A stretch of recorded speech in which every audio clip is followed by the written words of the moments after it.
अगला है, निम्नलिखित कथनों पर विचार कीजिए।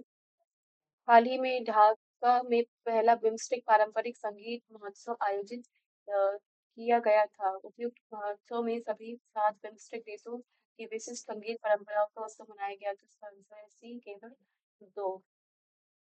तो हाल ही में अगस्त 2025 में नई दिल्ली के भारत मंडपम में पहला बिम्स्टेक पारंपरिक संगीत महोत्सव आयोजित किया गया। भारतीय सांस्कृतिक संबंध परिषद द्वारा आयोजित सात राष्ट्र एक राग नामक इस महोत्सव में 7 बिम्स्टेक देशों की विशिष्ट संगीत परंपराओं को उत्सव मनाया गया। राष्ट्रीय अंग एवं ऊतक प्रत्यारोपण संगठन ने 15वें भारतीय अंगदान दिवस पर किस राज्य को सर्वाधिक अंगदान के लिए सम्मानित किया था? इसका आंसर है तेलंगाना, डी। केंद्रीय स्वास्थ्य मंत्रालय ने उसके अनुसार तेलंगाना ने 2024 में प्रति 10 लाख जनसंख्या पर 4.88 अंगदान की दर्ज दर्ज की, जो राष्ट्रीय औसत 0.8 से काफी अधिक है। इस उपलब्धि के राष्ट्रीय अंग एवं ऊतक प्रत्यारोपण संगठन ने भारतीय अंगदान दिवस 3 अगस्त 2025 के अवसर पर तेलंगाना को सर्वश्रेष्ठ राज्य सोटो पुरस्कार सम्मानित किया। वह पुरस्कार केंद्रीय स्वास्थ्य मंत्री जेपी नड्डा द्वारा तेलंगाना के जीवन दान कार्यक्रम के प्रतिनिधियों को नई दिल्ली में प्रदान किया गया। अगला, IATA द्वारा जारी विश्व वायु परिवहन सांख्यिकी 2024 के संदर्भ में निम्नलिखित तथ्यों पर विचार कीजिए।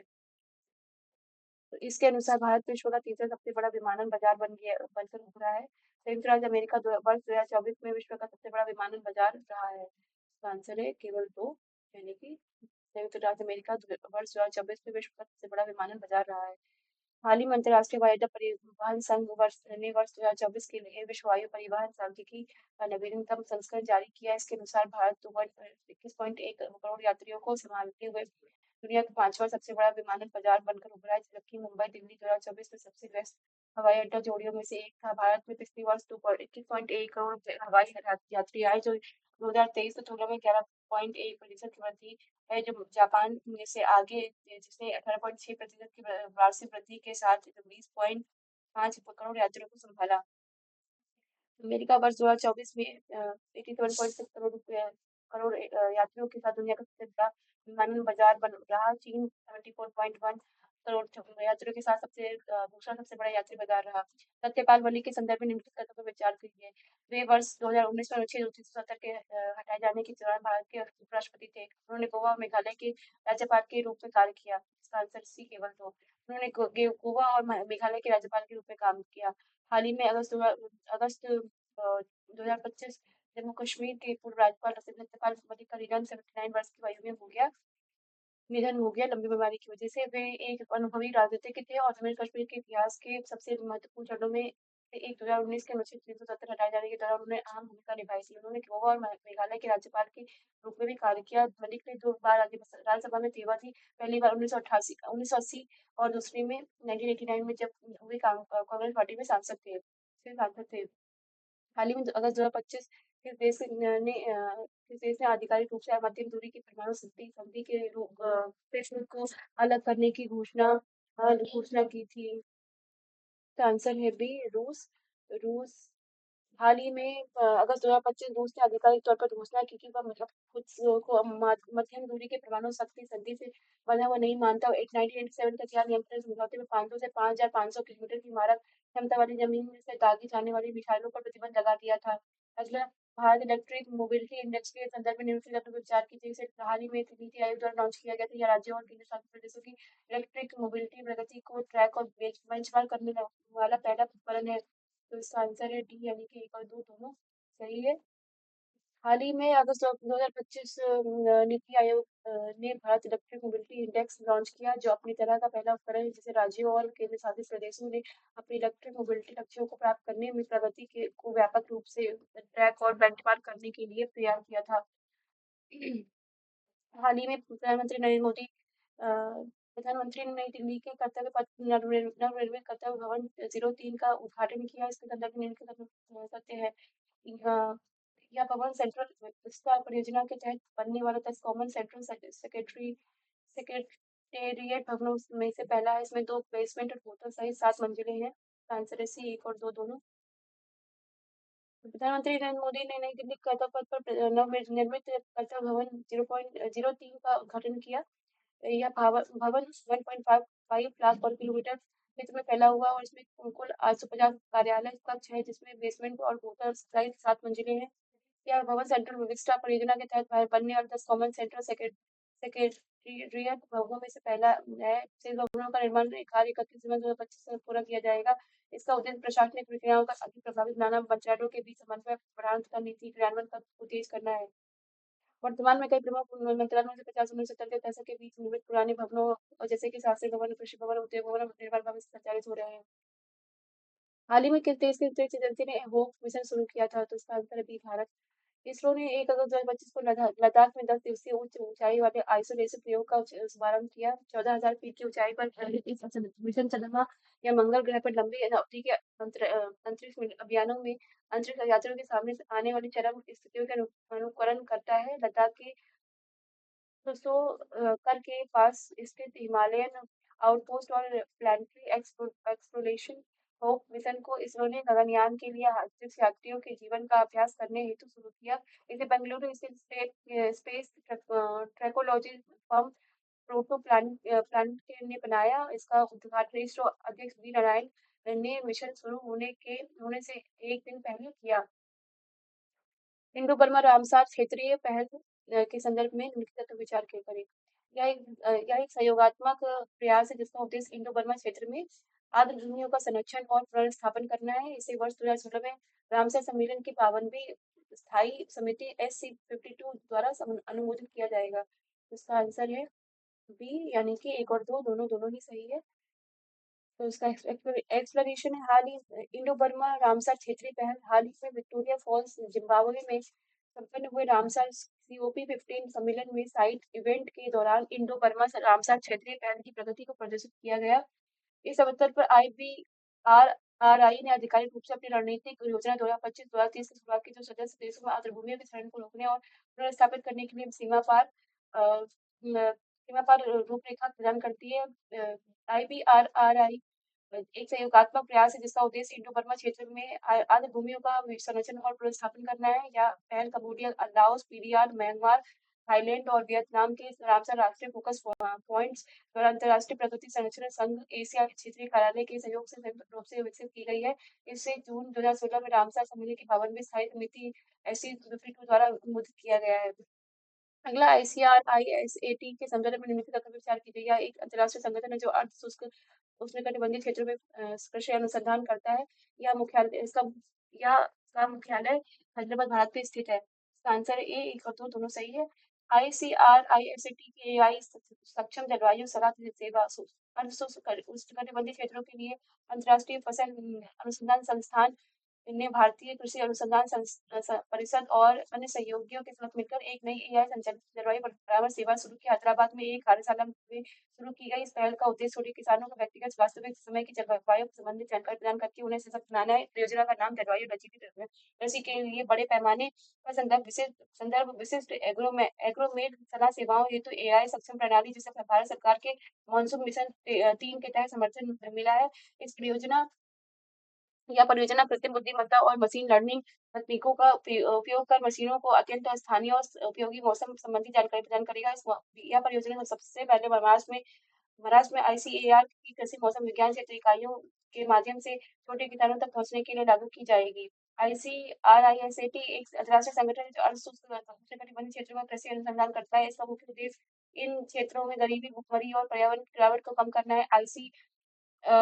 RISAT का मुख्यालय हैदराबाद, भारत में स्थित है और इसके दो क्षेत्रीय केंद्र नैरोबी, केन्या और बामाको, माली में है।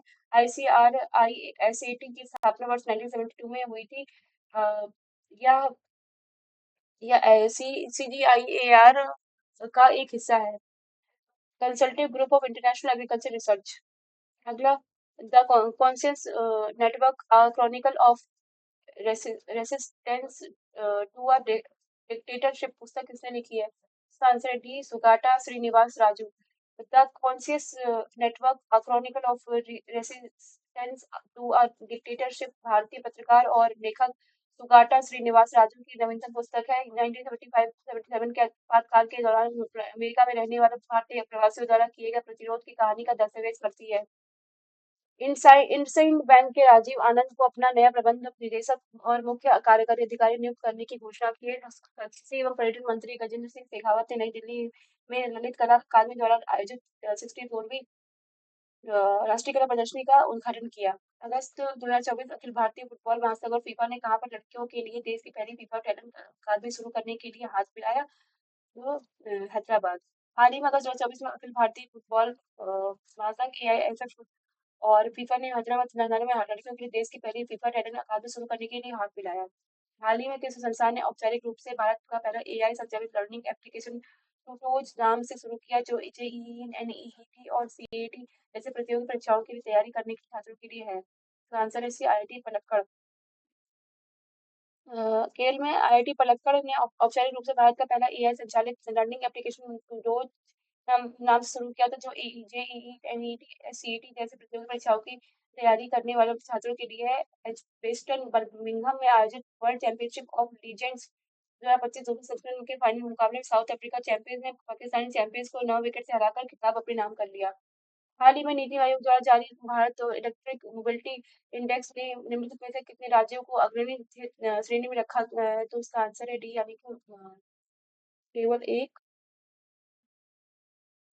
तो NITI Aayog Bharat electric mobility index NITI Aayog ने 200 अरब डॉलर के अवसर का द्वार खोलना भारत में इलेक्ट्रिक वाहन शीर्ष में अपनी रिपोर्ट के साथ Bharat electric mobility index launch किया। तो यह राज्यों और केंद्र शासित प्रदेशों की इलेक्ट्रिक मोबिलिटी लक्ष्यों को प्राप्त करने में प्रगति को व्यापक रूप से ट्रैक और बेंचमार्क करने के लिए विकसित अपनी तरह की पहला टूल है। यह 3 मुख्य विषयों के अंतर्गत 16 संकेतों के आधार पर भारतीय राज्यों और केंद्र शासित प्रदेशों को में ट्रैक 100 में से ट्रैक मूल्यांकन और अंक देता है। IEMI में राज्यों और केंद्र शासित प्रदेशों को स्कोर अग्रणी स्कोर 65 से 99, दिल्ली, महाराष्ट्र, चंडीगढ़ निष्पादक स्कोर 50 से 64, कर्नाटक, तमिलनाडु, हरियाणा आकांक्षी स्कोर 0 से 49, उड़ीसा, राजस्थान, उत्तर प्रदेश, लद्दाख, आंध्र प्रदेश जैसे राज्य और केंद्र शासित प्रदेश अपनी ई मोबिलिटी पहलों में पिछड़ रहे हैं और लक्षित हस्तक्षेप की आवश्यकता है। वर्ष 2020 में भारत के इलेक्ट्रिक वाहनों में हिस्सा का वैश्विक स्तर पर 5वां हिस्सा था, जो 2024 में 5वां से भी ज्यादा हो जाएगा। भारत अपने 2030 के लक्ष्य EV30 30 अभियान के तहत 2030 तक 30% इलेक्ट्रिक वाहनों के प्रवेश का पूरा करने के लिए अब केवल 5 वर्षों में इलेक्ट्रिक वाहनों का हिस्सा 22% बढ़ाना होगा। हाल ही में अगस्त 2025 ICMR SHINE पहल की शुरुआत किस उद्देश्य से की गई? इसका आंसर है बी, देश में स्वास्थ्य अनुसंधान के लिए भावी शोधकर्ताओं को प्रेरित करना। ICMR SHINE पहल भारतीय चिकित्सा अनुसंधान संस्थान परिषद 8 अगस्त 2025 को ICMR cine science and health innovation for the next gen explorers पहल की शुरुआत की। यह एक राष्ट्रव्यापी छात्र संपर्क कार्यक्रम है, कक्षा 9 से 12 तक के छात्रों के लिए विशेष रूप से तैयार की गई। यह पहल भारत में वैज्ञानिक जिज्ञासा जगाने, नवाचार को प्रोत्साहित करने और स्वास्थ्य अनुसंधान के भावी शोधकर्ताओं को प्रेरित करने का लक्ष्य रखती है। ICMR ने माननीय प्रधानमंत्री द्वारा फरवरी 2025 के मन की बात में घोषित एक दिन वैज्ञानिक के रूप में दूरदर्शी अपील से प्रेरित है। अंतर्राष्ट्रीय सौर संगठन के संदर्भ में निम्नलिखित कदमों पर विचार कीजिए। हाल ही में मोल्दोवा इसका 100वां सदस्य बना। यह एक वैश्विक पहल है जिसकी शुरुआत वर्ष 2025 में भारत और फ्रांस ने पेरिस में COP 21 में की थी। इसका आंसर डी, केवल 2। हाँ, केवल 2, यानी कि यह वैश्विक पहल है जिसकी शुरुआत वर्ष 2025 में भारत और फ्रांस ने पेरिस में COP 21 में की थी। तो अंतर्राष्ट्रीय सौर गठबंधन 4 अगस्त 2025 को नई दिल्ली में मोल्दोवा के भारत स्थित राजदूत एना तवान को बैठक के दौरान अनुसमर्थन पत्र सौंपा गया। वह अंतर्राष्ट्रीय सौर गठबंधन का 107वां सदस्य बन गया। 4 अगस्त 2025 को लैटिन अमेरिकी और कैरिबियाई क्षेत्र के लिए ऐसे क्षेत्रीय समिति की 7वीं बैठक चिली में संपन्न हुई थी। अंतर्राष्ट्रीय सौर गठबंधन 2025 में एशिया प्रशांत क्षेत्र के लिए अपनी 7वीं क्षेत्रीय समिति बैठक श्रीलंका के कोलंबो में 15 से 17 जुलाई तक आयोजित हुई थी। इससे पहले मॉरिशस अंतर्राष्ट्रीय सौर गठबंधन ने कंट्री पार्टनरशिप फ्रेमवर्क पर हस्ताक्षर करने पर पहला अफ्रीकी देश बना। यह एक वैश्विक पहल है जिसकी शुरुआत वर्ष 2015 भारत और फ्रांस ने पेरिस में COP 21 में की थी। इसके 124 सदस्य और हस्ताक्षरकर्ता देश हैं। हाल ही में नई दिल्ली में सी लीड्स कार्यक्रम किस संगठन द्वारा आयोजित किया गया? संयुक्त राष्ट्र महिला भारत कार्यक्रम भारत कार्यालय। तो इसका आंसर ए है। शी लीड्स सेकंड कार्यक्रम केंद्रीय महिला एवं बाल विकास मंत्री अन्नपूर्णा देवी ने नई दिल्ली में संयुक्त राष्ट्र महिला की प्रमुख क्षमता निर्माण कार्यक्रम सी लीड्स सेकंड के दूसरे संस्करण का उद्घाटन किया। यह कार्यक्रम संयुक्त राष्ट्र महिला भारत कार्यालय द्वारा आयोजित एक 2 दिवसीय कार्यशाला है। यह कार्यक्रम महिला आरक्षण अधिनियम 2003 के पारित होने के बाद एक महत्वपूर्ण क्षण में आयोजित किया जा रहा है, जिसमें लोकसभा और राज्य विधानसभाओं में महिलाओं के लिए 33% आरक्षण अनिवार्य है। इसका उद्देश्य सार्वजनिक और राजनीतिक नेतृत्व में लैंगिक समानता को बढ़ावा देना और आगामी अगले लोकसभा और राज्य विधानसभा चुनाव में महिला नेताओं का समर्थन करना है। काउंटर पॉइंट रिसर्च के वैश्विक एआईसीटी इंडेक्स 2025 संदर्भ में निम्नलिखित तथ्यों पर विचार कीजिए। इसके अनुसार मुंबई ने भारत के सभी शहरों में शीर्ष स्थान हासिल किया। इसके अनुसार सैन फ्रांसिस्को ने विश्व के अग्रणी एआई शहर के रूप में स्थान हासिल किया है। आंसर है बी, ना तो एक ना तो दो। तो इसका एक्सप्लेनेशन, वैश्विक AICT index 2025 market research firm counter point research की एक रिपोर्ट के अनुसार बेंगलुरु ने वैश्विक artificial intelligence AI city index में 26वां स्थान हासिल किया। भारत को शहर बेंगलुरु रैंकिंग में सबसे ऊपर और इसके बाद मुंबई, दिल्ली, चेन्नई और कोलकाता का स्थान है। एआईसीटी इंडेक्स 2025 में बेंगलुरु ने विश्व के अग्रणी एआई शहर के रूप में शीर्ष स्थान हासिल किया। इसके बाद सियोल, बीजिंग, दुबई और सैन फ्रांसिस्को शीर्ष 5 में शामिल है। हाल ही में संसद ने तटीय नौवहन विधेयक 2025 पारित किया। यह इस वर्ष के मर्चेंट शिपिंग अधिनियम की जगह लेगा। उनका आंसर 1958। हाल ही में पारित तटीय नौवहन विधेयक 2025 उद्देश्य देश के 11,098 98 किलोमीटर लंबे समुद्र तट की विशाल क्षमता को दोहन करते हुए 2030 तक तटीय कार्गो को 230 मिलियन मीट्रिक टन तक पहुंचाना। यह विधेयक मर्चेंट शिपिंग अधिनियम 1958 के पुराने नियमों की जगह लेगा। हाल ही में श्रीमती एस राधा चौहान ने क्षमता निर्माण आयोग के अध्यक्ष का पदभार ग्रहण किया। इसका गठन किस वर्ष किया गया? इसका आंसर है डी, 1 श्रीमती एस राधा चौहान ने नई दिल्ली में क्षमता निर्माण आयोग सीबीसी की अध्यक्ष का पदभार ग्रहण किया। सरकार ने 1 अप्रैल 2021 को क्षमता निर्माण आयोग का गठन किया है। इस आयोग को भारतीय सिविल सेवा परिदृश्य में मानकीकरण और सामंजस्य स्थापित करने का दायित्व सौंपा गया है। यह कार्मिक और प्रशिक्षण विभाग डीओपीटी के तहत कार्य करता है। किस देश के वैज्ञानिक डॉक्टर एडेमोला एडेनले का हाल ही में खाद्य एवं शांति के लिए एमएस स्वामीनाथन पुरस्कार से सम्मानित किया गया? तो नाइजीरिया। एमएस स्वामीनाथन शताब्दी अंतर्राष्ट्रीय सम्मेलन 2025 हाल ही में हरित क्रांति के जनक प्रोफेसर एमएस स्वामीनाथन की विरासत को ऐतिहासिक श्रद्धांजलि देते हुए प्रधानमंत्री नरेंद्र मोदी ने 7 अगस्त 2025 को उनके नाम पर वैश्विक पुरस्कार खाद्य एवं शांति के लिए एस स्वामीनाथन पुरस्कार की शुरुआत की। नए स्थापित पुरस्कार के पहले प्राप्तकर्ता नाइजीरियाई वैज्ञानिक डॉक्टर एडेमोला एडेनले है, जिन्हें नाइजीरिया में भूखमरी कम करने में उनके परिवर्तनकारी कार्यों के लिए सम्मानित किया गया। MS Swaminathan research foundation of the world academy of sciences ने खाद्य एवं शांति के लिए एमएस स्वामीनाथन पुरस्कार की शुरुआत की। इससे पहले राष्ट्रीय स्तर पर कृषि अनुसंधान और विकास के लिए वर्ष 2004 से MS Swaminathan research foundation Chennai पुरस्कार दिया जाता था। प्रधानमंत्री श्री नरेंद्र मोदी ने दिल्ली स्थित आईसीएआर पूसा में एमएस स्वामीनाथन शताब्दी अंतर्राष्ट्रीय सम्मेलन का उद्घाटन किया। इस सम्मेलन का विषय सदाबहार क्रांति जैव सुख का मार्ग था। अगला निम्नलिखित मुद्दों पर विचार करें। 12वें विश्व खेल 2025 का आयोजन पेरिस फ्रांस में किया गया था। वर्ष 1980 में हर 4 साल में आयोजित होने वाले इन वैश्विक खेलों में ऐसे खेल शामिल है जो ओलंपिक कार्यक्रम में शामिल नहीं हुए। इसका आंसर है सी, यानी कि केवल 2।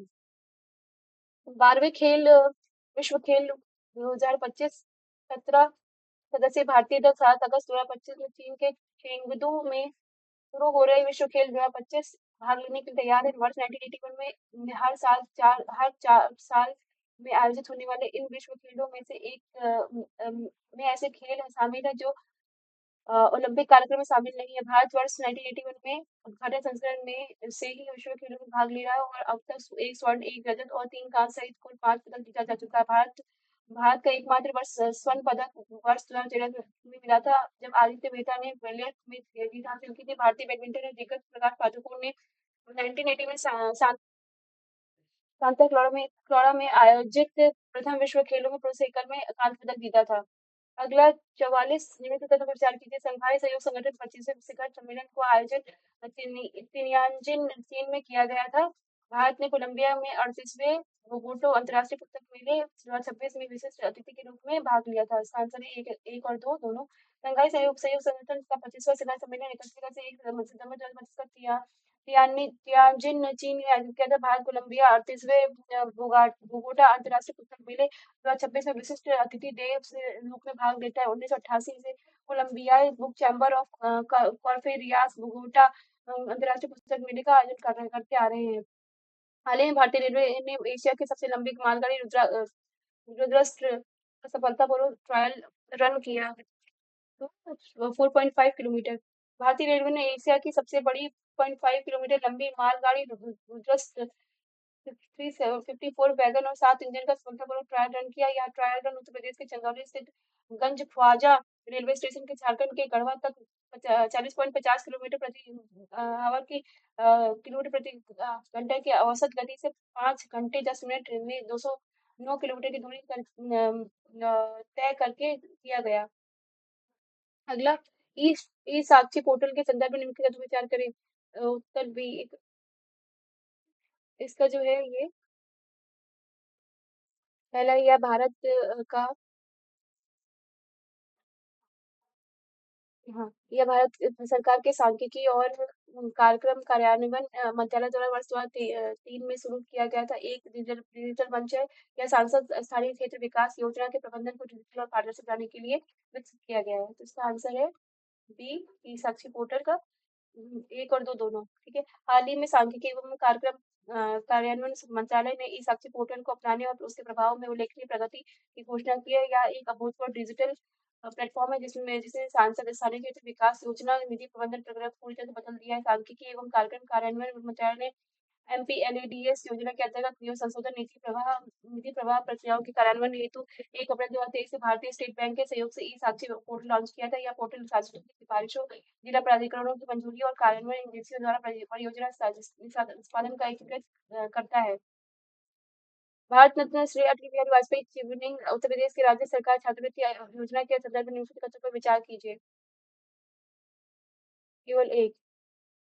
इसके तहत उत्तर प्रदेश के 5 प्रतिभाशाली छात्रों के हर साल ब्रिटेन के किसी प्रतिष्ठित विश्वविद्यालय में 1 वर्षीय स्नातकोत्तर उपाधि प्राप्त करने के लिए छात्रवृत्ति प्रदान की जाएगी। इसके तहत उत्तर प्रदेश के 5 प्रतिभाशाली छात्रों को हर साल ऑस्ट्रेलिया के किसी प्रतिष्ठित विश्वविद्यालय में से 1 वर्षीय स्नातकोत्तर उपाधि प्राप्त करने के लिए छात्रवृत्ति प्रदान की जाएगी। हाल ही में उत्तर प्रदेश कैबिनेट ने भारत रत्न श्री अटल बिहारी वाजपेयी चिवनिंग उत्तर प्रदेश सरकार राज्य सरकार छात्रवृत्ति योजना को मंजूरी दी। इस योजना के तहत उत्तर प्रदेश के 5 प्रतिभाशाली छात्रों को हर साल ब्रिटेन के किसी प्रतिष्ठित विश्वविद्यालय में 1 वर्षीय स्नातकोत्तर उपाधि प्राप्त करने के लिए छात्रवृत्ति प्रदान की जाएगी।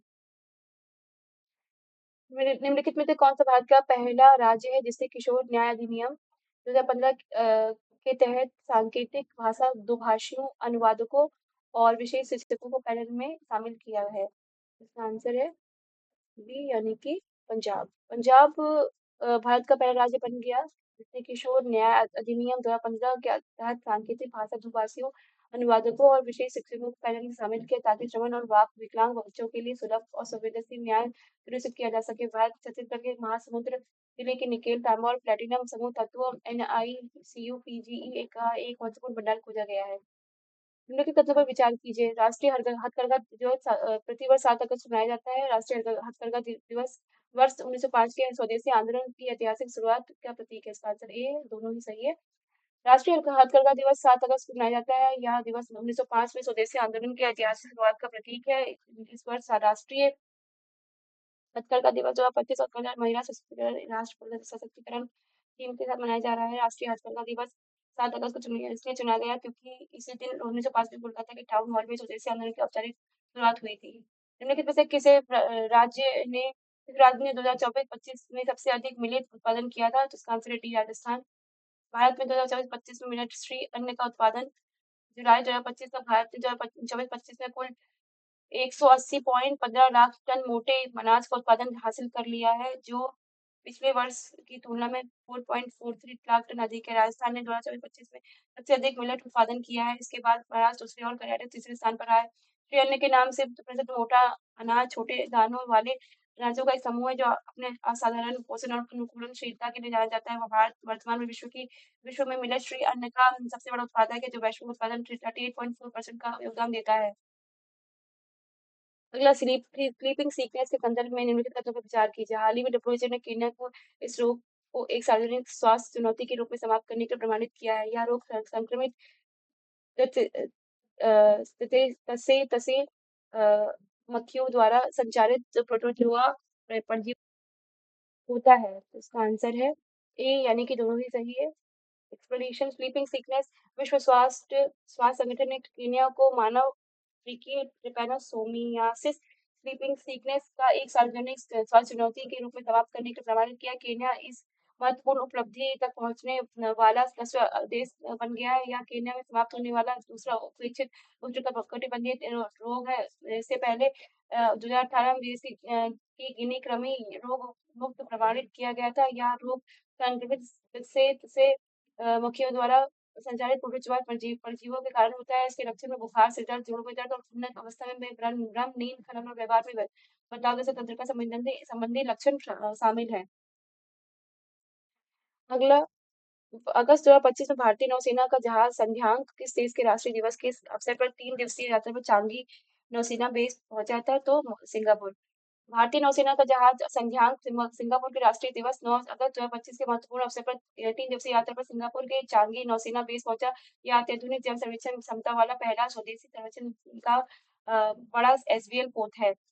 अगला, हाल ही में केंद्रीय राज्य मंत्री डॉक्टर जितेंद्र सिंह ने भारत के पहले पशु स्टेम सेल बायोटेक और पशु स्टेम सेल प्रयोगशाला का उद्घाटन किस शहर में किया था? तो इसका आंसर है हैदराबाद।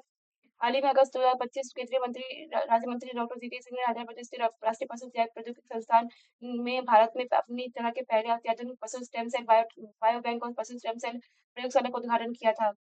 अगला, हाल ही में किन दो देशों ने नागोर्नो काराबाख क्षेत्र के लेकर दशकों पुराने संघर्ष को समाप्त करने के लिए ऐतिहासिक समझौते पर हस्ताक्षर किया? तो इसका आंसर डी, अजरबैजान और अर्मेनिया।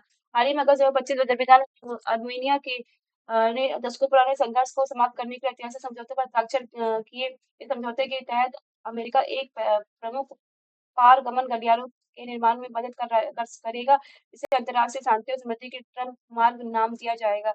अजरबैजान और अर्मेनिया के बीच 1980 और 1990 के दशक में अजरबैजान के एक जातीय अर्मेनियाई क्षेत्र नागोर्नो काराबाख को लेकर लड़ाई हुई थी। इस तरीके से हमारा 7 क्वेश्चन कंप्लीट हुआ। नेक्स्ट पार्ट में। Thank you so much and please subscribe.